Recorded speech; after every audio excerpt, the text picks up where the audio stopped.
হঠাৎ করে বিকাল 4টার সময় আমি দেখলাম ফেসবুক ভরে গেছে যে আমাকে লন্ডনের বার্মিংহাম মিশনে অ্যাটাচ করা হয়েছে। 8 ডিসেম্বর শহীদ ওসমান হাদিকে নিয়ে আমার মালয়েশিয়া আসার কথা ছিল। তার ভিসার মেয়াদ ছিল 12 ডিসেম্বর পর্যন্ত। 12 ডিসেম্বর বাদ জুমা ওসমান হাদি গুলিবিদ্ধ হয়েছেন। রিকশার ডান পাশে ছিলেন ওসমান হাদি, আমি ছিলাম বাম পাশে। ঘাতকের বুলেট ওসমান হাদির ধার ডান পাশ থেকে বিদ্ধ হয়ে বাম পাশ থেকে বের হয়ে গেছেন। হয়তো ওসমান হাদির এই হত্যার এই বিচার কাজের সাক্ষী হিসেবে আল্লাহ আমাকে বাঁচিয়ে রেখেছেন।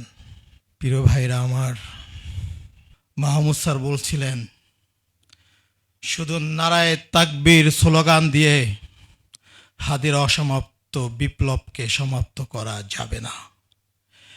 হাদি হতে হলে আপনাকে পড়াশোনা করতে হবে, হাদি হতে হলে আপনাকে যোগ্য হতে হবে। ওসমান হাদি এক কওমি মাদ্রাসার প্রোগ্রামে যেয়ে বলেছিলেন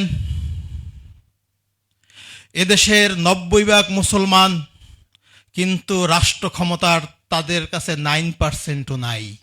আমরা যারা ওসমান হাদির জন্য জীবন দিতে চাই, আমরা যারা ওসমান হাদির বিপ্লবকে বাঁচিয়ে রাখতে চাই, ওসমান হাদির মতো মানুষকে হত্যা করার পরও যদি আমরা ঘাতকদের বিচারের মুখোমুখি করতে না পারি, তাহলে আমাদের এই আবেগ, আমাদের এই চোখের পানি, এগুলো মূল্যহীন। ওসমান হাদির খুনিকে তো গ্রেপ্তার করেই নাই, তারা আমাদেরকে ভয় দেখাচ্ছেন, ইনকিলাব মঞ্চের ভাইদেরকে ভয় দেখাচ্ছেন। মানুষ আমাদের কাছে আশা করে আমরা ওসমান হাদির মতো জীবনযাপন করব, ওসমান হাদির মতো বিপ্লবী হব, কারণ আমি ওসমান হাদির ভাই। যারা ওসমান হাদিকে ভালোবাসেন, আমাকে ভালোবাসেন, ইনকিলাব মঞ্চের ভাই বোনদেরকে ভালোবাসেন, তাদেরকে একটা কথা বলি, আমরা ওসমান হাদির মতো হওয়ার মতো যোগ্যতা আমাদের হয় নাই। আপনার ছোট ভাই হোক, আপনার সন্তান হোক, তাকে যোগ্য করে তোলার চেষ্টা করবেন। যে যেখানে আছেন, আপনার ছেলে মাদ্রাসায় পড়ে, এটা নিয়ে আপনি হীনমন্য হবেন না। ওসমান হাদিও মাদ্রাসার ছাত্র। আপনি যদি ইসলামকে ভালোবাসেন, তাহলে আপনি ইনসাফ প্রতিষ্ঠা করেন। বাংলাদেশের প্রসঙ্গ আসলে বলতেন বাংলাদেশের খালেদা জিয়া, বাংলাদেশের বেগম জিয়া। উনি বলতেন যদি বাংলাদেশকে ভালোবাসো তাহলে খালেদা জিয়াকে ভালোবাসতে হবে। খালেদা জিয়া যদি হাসে, মনে করবেন বাংলাদেশ ভালো আছে। খালেদা জিয়া যদি কাঁদে, মনে করবেন বাংলাদেশ ভালো নাই। তার রাজনৈতিক দর্শন ছিল, সে বলতেন আমি শহীদ প্রেসিডেন্ট জিয়াউর রহমানের মতো রাজনীতি করব। ফজরের পর থেকে রাত 10টা পর্যন্ত মাইলের পর মাইল হাঁটবো, জনগণের কাছে যাব। উনি তাই করেছিলেন। খুব বোকা ছেলে ছিলেন।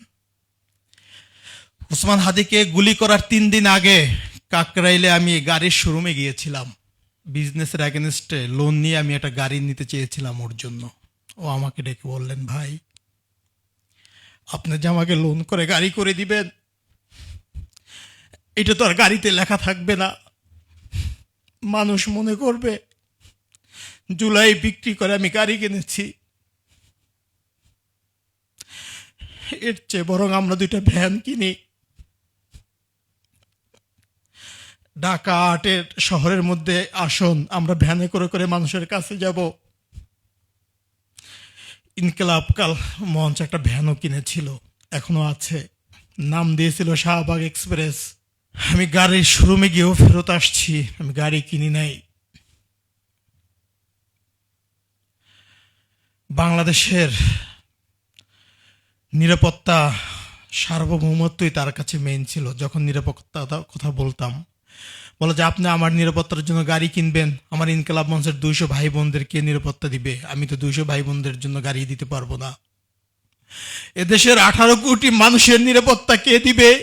এর চেয়ে আসেন আমরা একটা ইনসাফের রাষ্ট্র কায়েম করি, 18 কোটি মানুষ নিরাপত্তা পাবে, এই রাষ্ট্রে আর কাউকে নিরাপত্তা নিয়ে টেনশন করতে হবে না। তার 3 দিন পরেই ঘাতকের বুলেট ওসমান হাদির জীবন কেড়ে নিয়েছে। ভাইরা আমার, ব্যক্তিগতভাবে আমি বিজনেস করি, আমার একটা ট্যুরিজমের বিজনেস আছে, একটা ট্যুরিজম কোম্পানি আছে, হেলথ ট্যুরিজম করি। আমার বিজনেসের কাজেই মাসে 3-4 বার আমাকে বিদেশ যেতে হয়। আমার ফেসবুকে গেলে আপনারা দেখবেন পৃথিবীর বিভিন্ন 5 স্টার হোটেল, রিসোর্ট, সুন্দর সুন্দর শহরে আমার ছবি আছে। এটা আমি বিজনেসের কাজে গিয়েছি। বাংলাদেশের এমন কোনো নামি দামি কফি হাউস নাই যেখানে আমি বসে আড্ডা দেই নাই আর ছবি তুলি নাই। গুলশান 2-এর গোলরিয়া এজেন্সি আমি বেশি আড্ডা দিতাম। নর্থ ইন্ডে বসে বসে আমি আড্ডা দিতাম কাস্টমারদের সাথে। 5ই আগস্টের পরে সেই জীবন ছেড়ে শুধু ওসমান হাদির নিরাপত্তা এবং এদেশের স্বাধীনতা সার্বভৌমত্ব রক্ষার জন্য ওসমানের আন্দোলনে আমি শরিক হয়েছিলাম। আবার পোস্টে গেলে দেখবেন একাধিকবার আমি পোস্ট দিয়েছি। ব্যাংকক, সিঙ্গাপুর, ম্যানিলার ঝাঁকজমকপূর্ণ শহরের চেয়ে আমার ঢের ভালো লাগে এই শাহবাগ, টিয়াচ্ছির এই ধুলো বালিমালা বারান্দা, কেন আমরা ওখানে বসেই মিটিং করতাম। লাক্সারি জীবন ছেড়ে ওসমান হাদির সহযোদ্ধা হয়েছিলাম ওসমান হাদির নিরাপত্তা এবং এদেশের স্বাধীনতা সার্বভৌমত্বের রক্ষার আন্দোলনে। আপনারা যারা ওসমান হাদির মতো কলা রুটি খেয়ে দুপুর পার করে দেওয়া, রাস্তার পাশে বসে দিন কাটিয়ে দেওয়া, কালচারাল সেন্টারে বারিশ ছাড়া ঘুমানো আমাদেরকে দেখতে চান, ওটাই যদি হতো তাহলে তো ওসমান হাদি আক্ষেপ করে বলেছিলেন একটা ইনকিলাব মঞ্চ কেন, 5ই আগস্টের পরে শত শত ইনকিলাব মঞ্চ তৈরি হওয়ার কথা, ওইটা হয় নাই। ওসমান হাদি আল্লাহর পক্ষ থেকে যে প্রতিভা এবং দেশপ্রেম নিয়ে আসছিলেন, এরকম দেশপ্রেমিক ক্ষণজন্মা মানুষের জন্ম হাতে গোনা হয়। ওসমান হাদি সিঙ্গাপুরে ইন্তেকাল করার পরে আমি বাংলাদেশে ওসমান হাদির লাশ নিয়ে যেতে চাই নাই। ইবার খেয়ার হসপিটাল থেকে এয়ার অ্যাম্বুলেন্স করে আমি ওসমান হাদিকে সিঙ্গাপুরে নিয়ে আসছি। এখানে ফয়সাল ভাই আছেন, ওসমান হাদির পাশে আমরা দুজন বসা ছিলাম। আমাকে যখন থ্রেট দেওয়া হচ্ছিল, আমি সিঙ্গাপুর থেকে বাংলাদেশে ফিরতে চাই নাই। পরিবারের অনুরোধ, ইনকিলাব মঞ্চের ভাইদের অনুরোধে আমি বাংলাদেশে গিয়েছি। সরকারের কাছে আমি নিরাপত্তা চেয়েছি যে আমাকে নিরাপত্তা দেন, আমাকে হত্যা করা হতে পারে, আমি আশঙ্কা করছি। সরকার আমাকে একজন গানম্যান দিয়েছেন, একটা গাড়ি দিয়েছেন। ওসমান হাদি হত্যা মামলার আমি 1 নাম্বার সাক্ষী, আই উইটনেস বলে, অথবা আমাকে বলছে যে আমি স্টার সাক্ষী। ঘাতককে আমি দেখেছি, আমি ঘাতককে আইডেন্টিফাই করেছি। আমাকে হত্যা করা হলে হয়তো ওসমান হাদির হত্যা মামলা ধামাচামা পড়ে যাবে। আমি আপনাদের সাথে আজকে কোনো বক্তৃতা না, 2-3টা বিষয় শেয়ার করব, আগেই বলেছি। সরকার ওসমান হাদি গুলিবিদ্ধ হওয়ার পরে তার চিকিৎসার বিষয়ে শতভাগ সহযোগিতা করেছে, যখন যেখানে লেগেছে করেছে। পরবর্তীতে ওসমানের পরিবার আমাকে নিরাপত্তা দিয়েও সহযোগিতা করেছে। বাস্তবতা হলো একজন গানম্যান আর একটা গাড়ি আমাদের বাংলাদেশের নিরাপত্তার জন্য যথেষ্ট না। আমরা যখন ইনকিলাব মঞ্চের পক্ষ থেকে গভর্নমেন্টকে প্রেশার ক্রিয়েট করলাম হাদির হত্যার চার্জশিট দিতে হবে, সরকার বলল যে 7 জানুয়ারি চার্জশিট দিবে। হঠাৎ করে দেখলাম 6 জানুয়ারি বিকালে ডিবি চিফ সংবাদ সম্মেলন করে জানালেন যে আদালতের চার্জশিট সাবমিট করেছে। আমি ডিবি চিফকে ফোন দিলাম যে চার্জশিটের একটা নকল কপি আমাদেরকে দেন, আমাদের আইনজীবীরা দেখবে। সে বললেন এইটা আমরা দিতে পারবো না, আগামীকাল সকাল 9টায় আপনি আদালতে গেলে পেয়ে যাবেন। আমি এবং ইনকিলাব মঞ্চের ভাইরা সকাল 9টায় সিএমএম কোর্টে গেছি। সেই সকাল 9টা থেকে আমাদের অপেক্ষা শুরু। 10টা, 11টা, 12টা বাজে আমাদেরকে বললে যে হ্যাঁ চার্জশিটের কপি দেওয়া হবে, নকল কপি আমাদেরকে আর দেওয়া হচ্ছে না। ডিবি চিফকে আমি ফোন দিয়েছি, বলল যে আদালত থেকেই দেবে, আমরা পাঠিয়ে দিয়েছি। ভাইরা আমার, মিন্টু রোড থেকে সিএমএম কোর্ট কতটা দূরত্ব বলেন? তারা বলছে যে আমরা চার্জশিট পাঠিয়ে দিয়েছি, বিকাল 5টা 6টা পর্যন্ত আদালত বলে যে চার্জশিট এসে এখন আমাদের এখানে পৌঁছায় নাই। আমরা হতাশ হয়ে গেছি। আমি বললাম যদি আজকে আমাদেরকে চার্জশিটের কপি না দেওয়া হয় আমরা এই আদালতের বারান্দায় ঘুমাবো, প্রয়োজনে আমরা বাসা থেকে কম্বল বালিশ নিয়ে আসবো। ইনকিলাব মঞ্চ এবং সাধারণ জনগণকে আমরা বলবো আপনারাও আদালতে চলে আসেন, রাতে এখানে অবস্থান করব, আগামীকালকে আমরা এখান থেকে চার্জশিট নিয়ে যাব। পরবর্তীতে আমাদেরকে জানানো হলো যে হ্যাঁ, চার্জশিটের কপি আমরা পেয়েছি, আপনাদেরকে দিব। রাত 10টার সময় আমরা চার্জশিটের কপি পেয়েছি। আমি চার্জশিটের কপি হাতে পেয়ে সারা রাত 400 থেকে 500 পেজ চার্জশিটের কপি সারা রাত আমি ফটোকপি করিয়েছি, রাতে ঘুমাই নাই। সকাল 9টায় যখন বের হব, হঠাৎ করে আমার গানম্যান ফোন দিয়ে বলল যে স্যার ড্রাইভার আসে নাই, ড্রাইভার স্যার আমি আসতে পারবো না গাড়ি ছাড়া। আইনজীবীরা আমার জন্য অপেক্ষা করতেছিলেন। আমাদের আইনজীবী হচ্ছেন আইসিটি ইন্টারন্যাশনাল অপরাধ ট্রাইব্যুনালের prosecutor barrister Mainul Tarafdar sir, Tajul Islam. আমি প্রশাসনকে জানালাম যে আমার বাসা থেকে আমাকে আইসিটি হচ্ছে হাইকোর্ট মাজার গেটের সাথে ওইখানে পৌঁছে দেন, আমার যেতেই হবে। আমি একাধিক মানুষকে ইনফর্ম করার পরও তারা কোনো রেসপন্স করে নাই। পরবর্তীতে আমি আইজিকে ফোন দিয়েছি। আইজি আমাকে বললেন এভাবে হুটহাট বললে আমি নিরাপত্তা দিতে পারবো না, আপনি একটা কাজ করেন, আজকে বাসায় থাকেন, আজকে বের হয়েন না, নিরাপত্তা ঝুঁকি থাকলে বের হয়েন না, আমরা মনে করতেছি। আমি আইজিকে একটা মেসেজ দিলাম, উপদেষ্টাদেরকেও দিয়েছি, এবং আমি 8ই জানুয়ারি একটা পোস্টও দিয়েছি যে ওসমান হাদির হত্যা মামলার বিষয়ে আমি বের হলাম, আমাকেও হত্যা করলে আপনার বিচার কইরেন। কোনো ধরনের প্রোটোকল ছাড়াই ওসমান হাদির চার্জশিটের কপি নিয়ে আমার বাসা থেকে আমি হাইকোর্টে গিয়েছি। এই হচ্ছে আমার নিরাপত্তার ইস্যু। যদি আমাকে হত্যা করা হতো, আইজি বলতো আপনাকে বাসা থেকে বের হতে না করেছি, আপনি কেন বের হয়েছেন? আমি আমার ভাইয়ের হত্যার বিচারের জন্য আমাকে বের হতেই হয়েছে, এবং আমি বের হবই। আমি সরকারকে জানালাম যদি আমাকে নিরাপত্তা দিতে না পারেন তাহলে আমার নিরাপদ বাসস্থানের ব্যবস্থা করেন, নিরাপত্তা আপনাকে দিতেই হবে। আর যদি দেশে না পারেন, দেশের বাইরে নিরাপত্তার ব্যবস্থা করেন। হঠাৎ করে বিকাল 4টার সময় আমি দেখলাম ফেসবুক ভরে গেছে যে আমাকে লন্ডনের বার্মিংহাম মিশনে অ্যাটাচ করা হয়েছে। ওসমান হাদিকে গুলি করার পরে খুনি 6 ঘন্টার ভিতরে বাংলাদেশের বর্ডার পার হয়ে ইন্ডিয়া চলে গেছে। এই খবর আমরা জেনেছি ফেসবুকের মাধ্যমে। 15ই জানুয়ারি বৃহস্পতিবার মহামান্য রাষ্ট্রপতি আমার প্রজ্ঞাপনে সিগনেচার করেছেন। এটা আমরা কেউ জানতে পারলাম না, কিন্তু আমরা ফেসবুকে দেখলাম যে ওসমান হাদির ভাই ওমর হাদিকে লন্ডন বার্মিংহাম কমিশন অ্যাটাচ করা হয়েছে। আমার প্রশ্ন হলো, সরকার আমাকে আনুষ্ঠানিকভাবে জানান নাই। ফরেন মিনিস্ট্রি থেকে আমাকে ফোন দেওয়া হয়েছিল যে ভাই রবিবার অথবা সোমবার একটু আইসেন, আপনাকে চায়ের দাওয়াত। আমি বলেছি যে আমি মালয়েশিয়া যাব, এসে দেখা করব। কালকে বিকাল থেকে পুরো ফেসবুক সোশ্যাল মিডিয়া এক ধরনের তোলপাড় চলতেছে।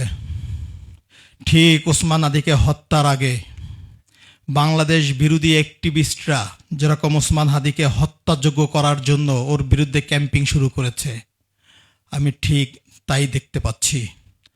আমাকে হত্যাযোগ্য করে তোলার জন্য এইটাকে ইস্যু করে আমার বিরুদ্ধে সোশ্যাল মিডিয়ায় ক্যাম্পিং করা হচ্ছে। এর মানে হচ্ছে আমি যদি কালকে ঢাকায় ফিরি, আমাকে হত্যা করা হয়, তাহলে বলা হবে ভাইয়ের লাশ বিক্রি করে সে চাকরি করতে চেয়েছিল, এই জন্য তাকে হত্যা করা হয়েছে। আমার হত্যার ইস্যুটাকে ধামাচাপা দেওয়া হবে এই একটা কারণে। আমি সরকারের কাছে জানতে চাই, প্রজ্ঞাপন জারি করা হয়েছে, আনুষ্ঠানিকভাবে আমাদেরকে জানানো হবে কিভাবে আনুষ্ঠানিকভাবে বিজ্ঞপ্তির আগে মন্ত্রণালয় থেকে দেশের বাহিরে অ্যাক্টিভিস্টদের হাতে যায়। এইটা যদি হয় একটা প্রজ্ঞাপনের অবস্থা, তাহলে আমাদের দেশে যে নিরাপত্তা চুক্তি হয়, জনগণের নিরাপত্তা কোথায়? মন্ত্রণালয়ের ফাইল মন্ত্রণালয়ের বাহিরে কিভাবে আসে, আমি এটা সরকারের কাছে জানতে চাই। নাম্বার 2, আমি খুব স্পষ্ট করে বলতে চাই, সরকার যদি আমার নিরাপত্তার কথা চিন্তা করে আমাকে লন্ডনে পাঠানোর ব্যবস্থা করে, এই সৎ উদ্দেশ্য থেকেই যদি প্রজ্ঞাপন জারি করা হয়, আমি সরকারকে ধন্যবাদ জানাই। আর যদি সরকার ওসমান হাদি হত্যার বিচারকে অন্যদিকে নিয়ে যেতে চায়, হত্যার বিনিময়ে ভাইকে চাকরি দিয়ে জনগণকে বুঝ দিতে চায়, ইন্টেনশনালি যদি বাংলাদেশের জনগণের সাথে প্রতারণার আশ্রয় সরকার নিয়ে থাকে, আমি এর তীব্র নিন্দা জানাচ্ছি। আমি ঘৃণা ভরে প্রত্যাখ্যান করছি আমার এই সরকারি চাকরি। আর যদি সরকার আমার নিরাপত্তার কথা চিন্তা করে, তারা যদি মনে করে বাংলাদেশে আমার নিরাপত্তা দেওয়া সম্ভব হচ্ছে না, আমাকে তারা নিরাপত্তার জন্য দেশের বাহিরে নিয়ে যেতে চাচ্ছে, আমি আবারও সরকারকে ধন্যবাদ জানাচ্ছি। আমি আপনাদের মাধ্যমে সরকারকে জানাতে চাই, শুধু আমাকে নিরাপত্তা দিলেই হবে না, আপনারা ইনসাফের রাষ্ট্র কায়েম করেন, 18 কোটি জনগণের নিরাপত্তা কায়েম করেন। নিরাপদ বাংলাদেশ তৈরি করলে আমরা সবাই বাংলাদেশে থাকতে পারবো। অনিরাপদ বাংলাদেশে আমরা কেউই সেফ না। আমি ডক্টর ইউনূস স্যারকে আপনাদের মাধ্যমে সর্বশেষ একটা আহ্বান জানাতে চাই। যদি ওসমান হাদির পরিবার, ইনকিলাব মঞ্চের ভাইদের আপনি নিরাপত্তা দিতে পারেন, নিরাপত্তা দেন। আর যদি নিরাপত্তা দিতে না পারেন, এটা আমি আমার ব্যক্তিগত আহ্বান জানাচ্ছি। ওসমান হাদির সন্তান, আমাদের 3 ভাইয়ের একটাই ছেলে, ওসমান হাদির সন্তান, এবং আমাকে নিরাপদ বসবাস করতে পারি পৃথিবীর যে প্রান্তে হোক, খুব দ্রুত সময়ের ভিতরে আপনি আমাদেরকে শিফট করে দেন। বাংলাদেশের জনগণকে বলতে চাই, যারা আমাদেরকে ভালোবেসে কষ্ট পেয়েছেন এই সংবাদ দেখে, তাদের কাছে দুঃখ প্রকাশ করতে চাই। আর যারা ওসমান হাদিকে গুলি করার পরে বুনো উল্লাস করেছেন, তাদেরকে ধিক্কার জানাই। নিরহংকার দেশপ্রেমিক একটি ছেলেকে হত্যার পরে যারা বুনো উল্লাস করতে পেরেছেন, তারা এখন দেশপ্রেমের কথা বলে আমাকে নিয়ে যারা সমালোচনা করছেন, আল্লাহ আপনাদের সন্তান, আপনাদের ভাই ওসমান হাদির সাথে যে ঘাতকরা নির্মম আচরণ করেছেন, আপনাদের সন্তান এবং ভাইদের সাথেও যাতে ঘাতকরা নির্মম আচরণ করে। প্রিয় ভাইরা আমার, আমি সাংবাদিকদের উদ্দেশ্যে আপনাদের মাধ্যমে একটা কথা বলতে চাই। অনেকে আমাকে ফোন দেন, আমি ফোন রিসিভ করি না। আসলে আমি জীবনের মধ্যে নাই। সকাল 8টায় আমি মালয়েশিয়া ল্যান্ড করে নাস্তা করেছি, দুপুরে খাইনি।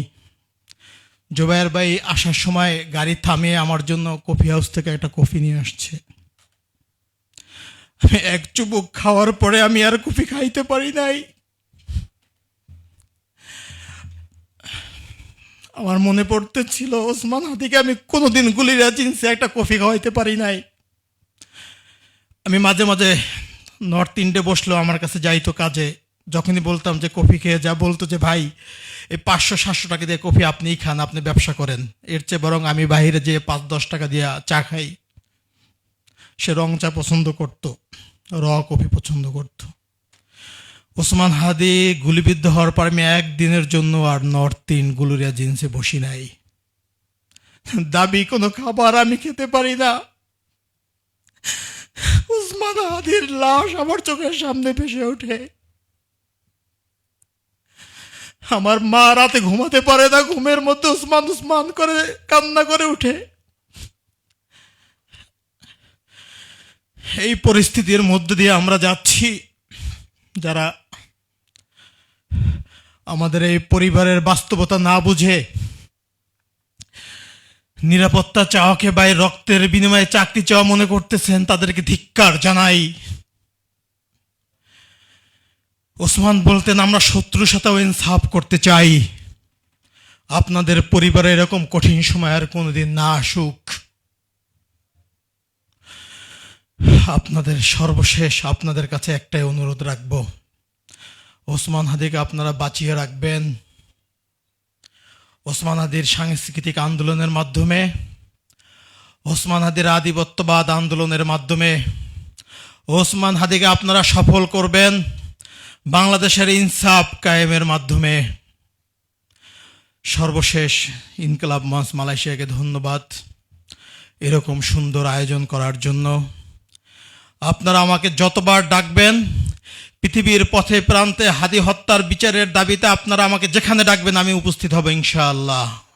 অস্বাভাবিক থাকার কারণে যদি আমার কোনো কথা, কোনো কাজে আপনারা অসন্তুষ্ট হন, আমাকে ক্ষমা করবেন। সর্বোপরি ওসমান হাদিও বলতেন, আমরা তো মানুষ, আমরা কাজ করতে গিয়ে ভুল করি, কথা বলতে গিয়ে ভুল করি। এরকম যদি ভুল আপনাদের চোখে পড়ে আমাদের শুধরে দিবেন। আপনাদের ভাই সন্তান হিসাবে অনুরোধ, যদি কোনো ভুল করি ক্ষমা করে দিবেন, শুধরে দিবেন। ইনশাআল্লাহ কথা দিচ্ছি, ভুল শুধরে আবার আপনাদের সামনে হাজির হব। ধন্যবাদ দিয়ে সকলকে শেষ করছি। বাংলাদেশ জিন্দাবাদ, ইনকিলাব জিন্দাবাদ, ক্ষণ জন্মা মহান বিপ্লবী ওসমান হাদি জিন্দাবাদ।